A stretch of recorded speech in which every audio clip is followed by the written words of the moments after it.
ఆ రోజు date July 12, 2022. ఒక రెగ్యులర్ సర్వైవల్ మిషన్ జరుగుతోంది మిడిల్ ఈస్ట్లో. ఒక అమెరికన్ డ్రోన్ గాల్లో ఎగురుతోంది. ఆ డ్రోన్ పేరు MQ-9 రీపర్. అయితే ఈ డ్రోన్ గాల్లో ఎగురుతున్నప్పుడు సడన్గా ఒక ఊహించని సంఘటనని నోటీస్ చేయడం జరిగింది. అదేంటంటే సిల్వర్ కలర్లో ఉన్న ఏదో ఒక స్పియర్ వంటిది గాల్లో మూవ్ అవుతూ వస్తుంది. దానికి సంబంధించిన ఇంజన్స్ ఏమీ కనిపించట్లేదు, దానికి సంబంధించిన ఎగ్జాస్ట్ కూడా ఏమీ కనిపించట్లేదు. సో డ్రోన్ ఆపరేటర్కి అది చాలా స్ట్రేంజ్గా అనిపించి తన యొక్క ఇనీషియల్ ఆబ్జెక్టివ్ ఏదైతే ఉందో దాన్ని పక్కన పెట్టేసి ఈ మిస్టీరియస్ స్పియర్ని కంటిన్యూస్గా ఫోకస్ చేయడం మొదలుపెట్టాడు. అది ఎటు వెళుతుందో దాన్ని ట్రాక్ చేయడం మొదలుపెట్టాడు. దాన్ని అలా చూస్తూ ఉన్న కొద్దీ ఈ భూమి మీద ఎక్కడా తయారైందిలాగా అతనికి ఏమాత్రం అనిపించలేదు. యుఎస్ డిపార్ట్మెంట్ ఆఫ్ డిఫెన్స్ వాళ్ళు రీసెంట్గా కొన్ని వీడియోస్ని పబ్లిక్ చేయడం జరిగింది. అది కూడా ఎప్పుడు అంటే జూలై 26, 2023న డేవిడ్ గ్రుష్ అనే ఒక ఫార్మర్ ఇంటెలిజెన్స్ ఏజెంట్ బయటకు వచ్చి కొన్ని విషయాలు తెలియజేశాడు. సో ఆ టైంలో చాలా పెద్ద స్థాయిలో డిబేట్స్, డిస్కషన్స్ జరిగాయి. సో ఆ టైంలో కొన్ని వీడియోస్ని పబ్లిక్ చేయడం జరిగింది యుఎస్ డిపార్ట్మెంట్ ఆఫ్ డిఫెన్స్ వాళ్ళు.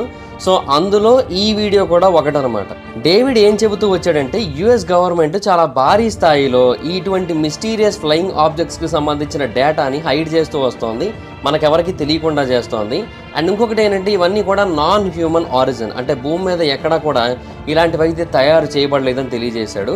అండ్ ఇదే కాదు, అతను చెప్పిన ఇంకొక మాట ఏంటంటే యుఎస్ గవర్నమెంట్ కేవలం వీటికి సంబంధించిన డేటాను హైడ్ చేయడం మాత్రమే కాదు, వీటికి సంబంధించిన డేటాను ఉపయోగించుకొని రివర్స్ ఇంజనీరింగ్ చేయడానికి ట్రై చేస్తోంది. అంటే ఆ టెక్నాలజీస్ అన్నింటినీ కూడా భూమి మీద మళ్ళీ క్రియేట్ చేయడానికి ట్రై చేస్తోంది.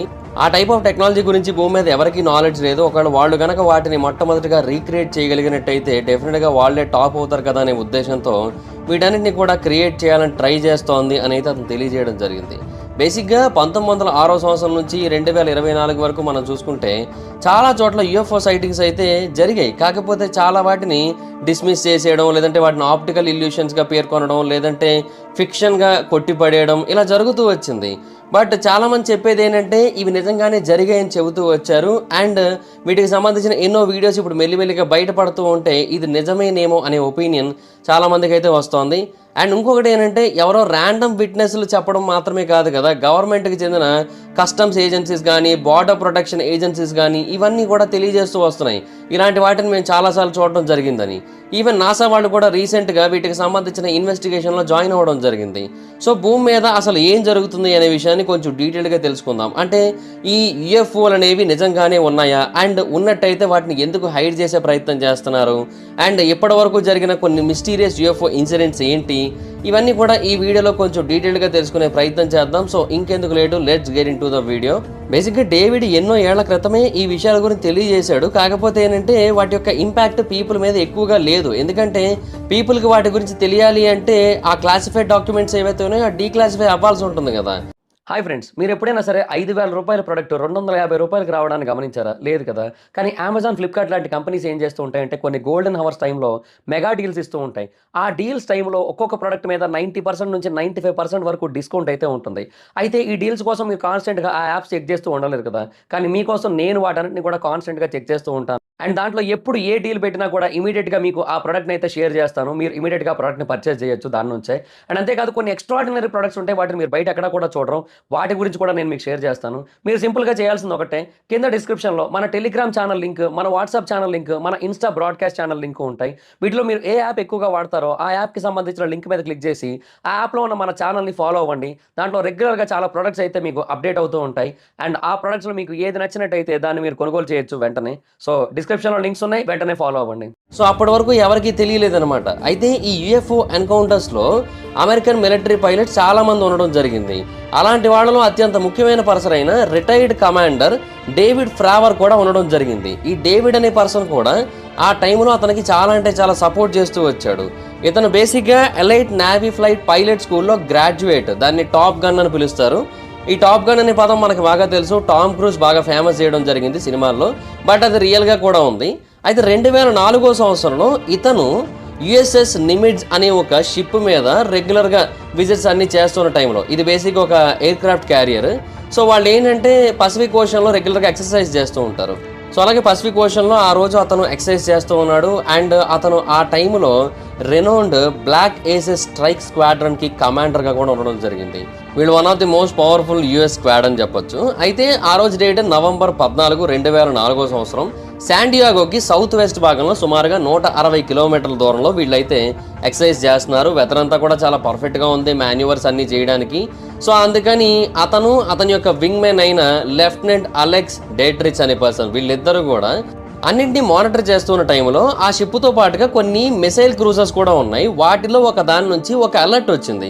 దాని పేరు యుఎస్ఎస్ ప్రిన్స్టన్. ఈ యుఎస్ఎస్ ప్రిన్స్టన్ కూడా ఆ క్యారియర్ గ్రూప్ లో ఒక భాగమే. కాకపోతే దాంట్లో ఏంటంటే సూపర్ అడ్వాన్స్డ్ రాడార్ ఎక్విప్మెంట్ ఉంది. అయితే ఆ రాడార్ ఎక్విప్మెంట్లోని ఒక అన్ఎక్స్పెక్టెడ్ థింగ్ నోటీస్ చేయబడింది. అదేంటంటే మల్టిపుల్ అనానమస్ ఏరియల్ వెహికల్స్, అంటే గుర్తు తెలియని కొన్ని ఏరియల్ వెహికల్స్ చాలా పెద్ద సంఖ్యలో ఇక్కడికి దగ్గరలోనే గాలిలో తిరుగుతున్నాయి. అండ్ వాళ్ళు తెలియజేసింది ఏంటంటే అవి స్ట్రాటోస్పియర్ నుంచి కిందకు వచ్చాయి. అయితే స్ట్రాటోస్పియర్ నుంచి ఓషన్ సర్ఫేస్ వరకు కేవలం కొన్ని సెకండ్లలోనే కిందకు వచ్చేయడం జరిగింది. అండ్ ఆ తర్వాత కూడా చాలా ఎరాటికల్గా, అంటే పిచ్చి పిచ్చిగా మూవ్ అవుతుంది అనమాట ఆ ప్రాంతంలో. అంటే ఇన్స్టెంట్గా డైరెక్షన్ చేంజ్ చేసుకుంటుంది.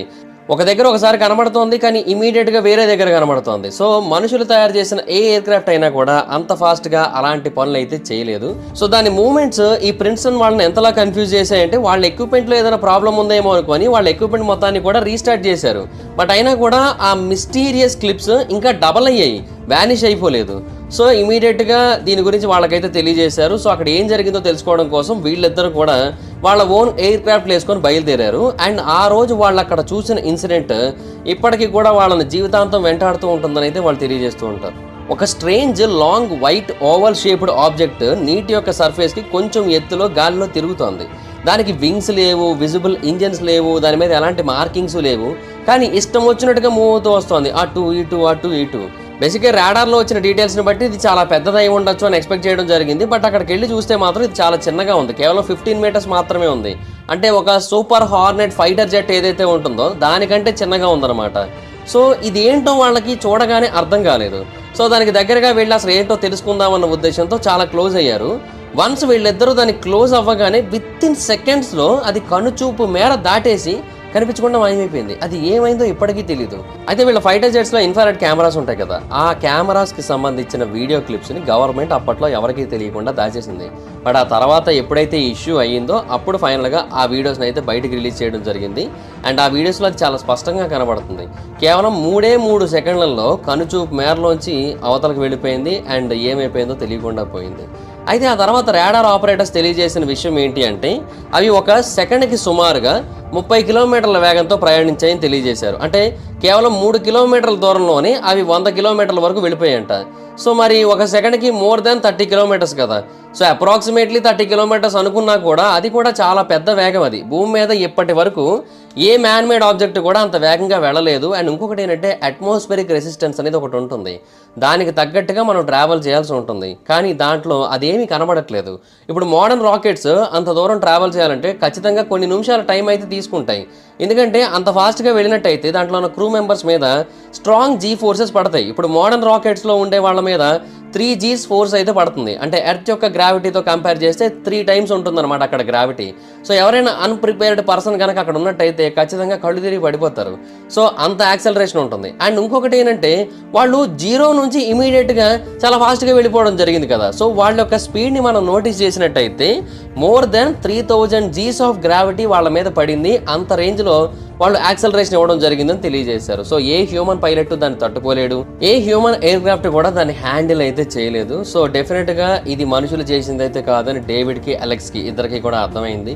సో ఇమీడియట్గా వాళ్ళు ఏదైతే చూశారో దాని గురించి పోస్ట్ ఫ్లైట్ రిపోర్ట్లో డీటెయిల్గా యాడ్ చేసి ఇన్స్ట్రుమెంట్ రీడింగ్స్ కూడా యాడ్ చేసి దానికి వాళ్ళ యొక్క నేవల్ కమాండర్కి ఇవ్వడం జరిగింది. అయితే ఆ డాక్యుమెంట్ చూసినప్పుడు నేవల్ కమాండర్లో ఎలాంటి ఆశ్చర్యం కనిపించలేదు. అండ్ దీని గురించి ఎలాంటి ఇన్వెస్టిగేషన్ కూడా లాంచ్ చేయలేదు. జస్ట్ ఆ డాక్యుమెంట్స్ని తీసుకుని వెళ్ళి ఆర్కేస్లో పెట్టేశాడంట, అంతేనంట. సో అది చూసి వాళ్ళకి చాలా ఆశ్చర్యం వేసింది.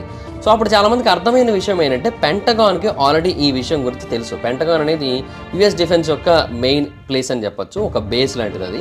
సో వీళ్ళకి ఆల్రెడీ దీని గురించి ఐడియా ఉంది. ఆ సముద్రం మీద ఏదైతే ఎగురుతుందో దాని గురించి వాళ్ళకి క్లారిటీ ఉంది. పైలట్స్కి మాత్రమే తెలియదు దీని గురించి, అందుకని వాళ్ళు దీని గురించి పట్టించుకుంటున్నారని ఆ టైంలో వాళ్ళకి అర్థమైంది.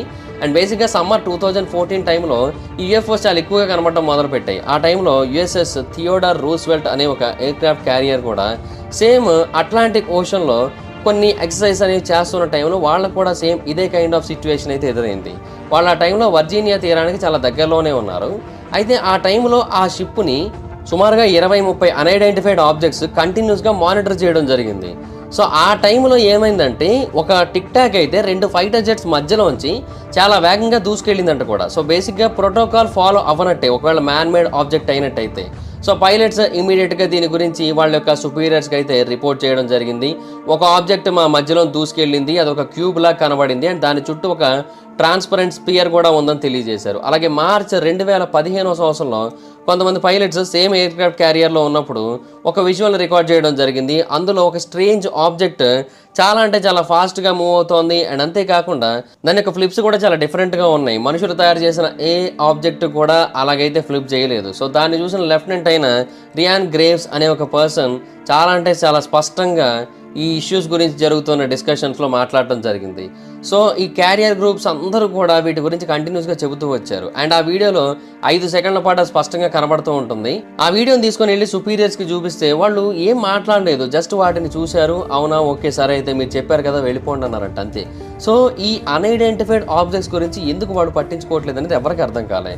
అయితే రియాన్ గ్రేవ్స్ అనే పర్సన్ చెబుతున్న ప్రకారం వాళ్ళు ట్రైనింగ్ ఎక్సర్సైజ్ చేస్తున్నప్పుడు చాలాసార్లు ఇలాంటి సిచ్యువేషన్స్ని ఫేస్ చేయడం జరిగింది. చాలామంది పైలట్స్ ఇలాంటి వాటిని చూసామని అయితే రిపోర్ట్ చేయడం జరిగిందని తెలియజేశారు. బట్ వాళ్ళ నోళ్ళనైతే మాత్రం అందరూ మూయించేస్తూ వచ్చారని తెలియజేశారు. అండ్ అప్పుడు డీక్లాసిఫై అయిన ఫుటేజెస్లో ఒక ఫుటేజ్ని 2021లో ఒక నేవీ ఏవియేటర్ షూట్ చేయడం జరిగింది.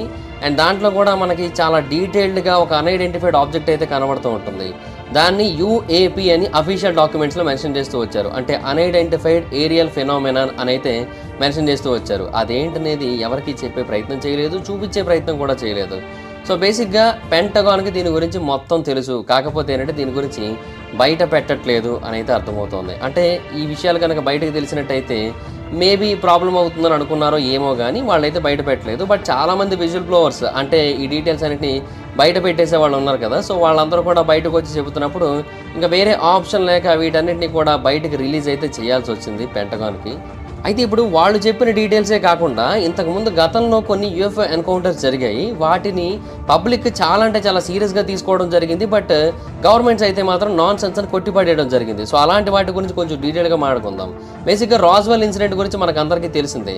దీని చుట్టూ చాలా మిత్స్ అయితే ఉన్నాయి. ఇన్ఫ్యాక్ట్ దీన్ని స్టడీ చేయడం కూడా కుదరని పని, ఎందుకంటే దానికి సంబంధించిన ఆబ్జెక్ట్స్ కానీ లేదా దానికి సంబంధించిన ఏలియన్ బాడీస్ ఉన్నాయని చెబుతున్న వాటి గురించి కానీ ఎలాంటి డీటెయిల్డ్ ఇన్ఫర్మేషన్ అయితే లేదు. సో దానివల్ల ఏంటంటే మనం దాన్ని పూర్తిగా స్టడీ చేయలేం.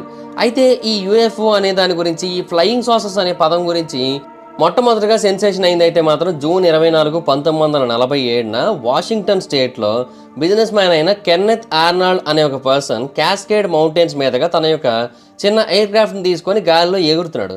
అలా ఎగురుతున్న టైంలో అతనికి రైట్ సైడ్న ఒక ఫ్లాష్ కనబడింది.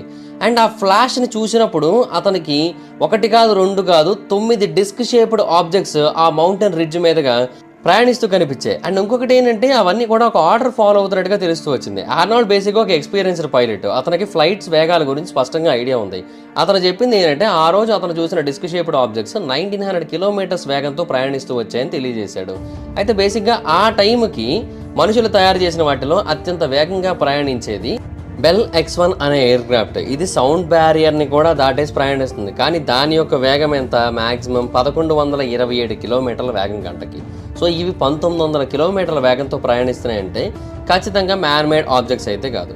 అయితే ఆ తర్వాత ఒక ఇంటర్వ్యూలో ఆర్నాల్డ్ చెప్పింది ఏంటంటే మేబీ తను పొరపాటున కొన్ని experimental US air force saucer shaped గ్యాడ్జెట్స్ని లేదా సాసర్ షేప్డ్ ఎయిర్ క్రాఫ్ట్ని చూసి అలా పొరపాటు పడుంటానేమో అని తెలియజేశాడు.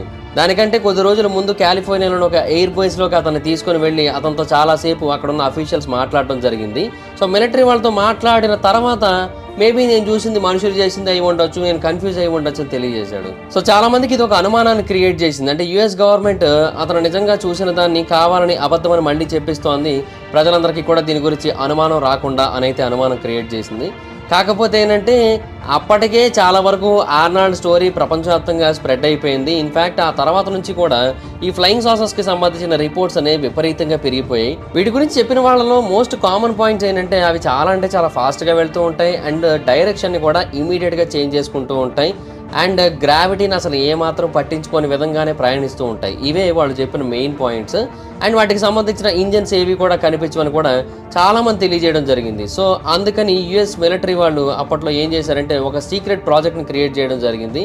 అంటే వాళ్ళ దగ్గర ఏవైతే కొన్ని ట్రయాంగిల్ షేప్డ్ లేదంటే oval shaped objects or aircrafts or spacecrafts ఉన్నాయో వాటన్నిటిని కూడా తీసుకొని వచ్చి మీరు వీటిని చూసే పొరపాటు పడుతున్నారు, మీరు చూసింది ఏది కూడా నిజం కాదు అని చెప్పి అందరినీ కూడా నమ్మించే ప్రయత్నం అయితే చేశారు. బట్ అయినప్పటికీ కూడా ప్రజల్లో వాటికి సంబంధించిన ఆలోచన అయితే మాత్రం ఏమాత్రం పోలేదనే చెప్పాలి. అండ్ వీటి గురించిన డిస్కషన్స్ ఇంకా ఆ టైంలోనే ఎక్కువైపోయాయి కూడా. ఎందుకంటే చాలామంది ఆ టైంలో యూఎఫ్ఓస్ను చూడడం అండ్ గవర్నమెంట్ ఏమో కాదని చెప్పడం ఇలాగా కాన్స్టెంట్గా జరుగుతూ వచ్చాయి. అయితే 1949 మే 24న ఆరెగాన్లోని రోగ్ రివర్ దగ్గర 5 సివిలియన్స్ ఫిషింగ్ చేస్తున్నారు. వాళ్ళందరూ కూడా ఒక స్ట్రేంజ్ ఫ్లిక్కరింగ్ ఆబ్జెక్ట్ని దగ్గరలో ఉన్న ఒక కొండ దగ్గర నోటీస్ చేశారు. అది వాళ్ళకి సుమారుగా 1500 మీటర్ల దూరంలో ఉంది. అండ్ అది నేల నుంచి కూడా సుమారుగా 1 కిలోమీటర్ ఎత్తులో అయితే ఉంది. అయితే ఆ టైంలో వీళ్ళలో కొంతమంది బైనాకులర్స్ కూడా తెచ్చుకున్నారు.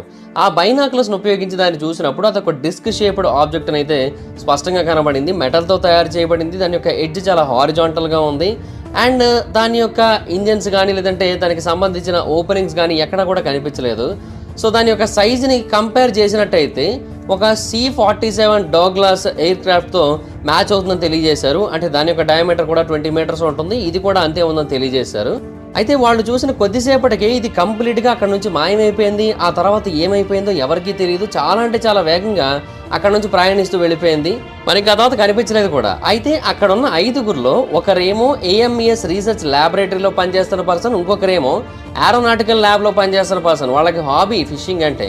సో అందుకని అక్కడికి వచ్చి ఫిషింగ్ చేసుకుంటున్నారు. సో గవర్నమెంట్ ఆర్గనైజేషన్స్కి చెందిన వాళ్ళే నేరుగా వచ్చి ఇలాంటిది ఒకదాన్ని చూసామని బయటికి తెలియజేయడం జరిగింది ఆ టైంలో.